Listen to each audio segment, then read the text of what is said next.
ఏమే మొగుడుతో పక్కన కూర్చుని మరి వంట చేయించుకుంటున్నా? నీకెంత కూడా బాధ లేదానే? మీ బాధ సగం తగ్గిద్దామనేనండి నేను కంప్లీట్ గా నాన్ వెజ్ మానేద్దాం అనుకుంటున్నా. దానికన్నా తినడం మానే, దరిద్రం వదిలిపోద్ది. చా ఊరుకోండి. ఒకవేళ నేను నాన్ వెజ్ తమ్మని పట్టుబట్టినా కూడా మీరు అస్సలు తావద్దు. నేను పూర్తిగా వెజిటేరియన్ అయిపోతా. అది ఈ జన్మలో జరగదు. ఏ రోజు నా బ్రెయిన్ తింటానే ఉంటాగా. మిమ్మల్ని పెళ్లి చేసుకుని పిచ్చిదాన్నయ్యాను. నేను మాత్రం నిన్ను చేసుకునేమన్నా అంబానీ అయ్యానా? ఇదిగో వంట అయ్యా. ఆ పనైనా సరిగ్గా నేర్చుకొని తగలబెట్టండి. ఏ 5 స్టార్ హోటల్లోనో షెఫ్ గా పంపిస్తే బోల్డర్ డబ్బులన్నా వస్తాయి. షెఫ్ గా జాయిన్ చేస్తావా? అయ్యారు మార్కెట్కి వెళ్ళాలి, బండి తలిమియండి. ఇదిగో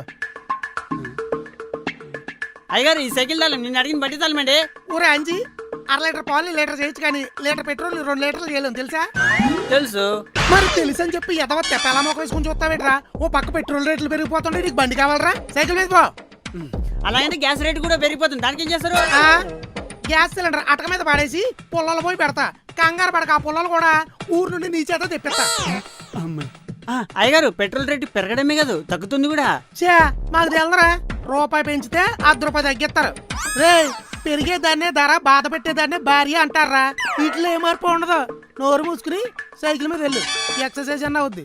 ఎలా చూసించోలే.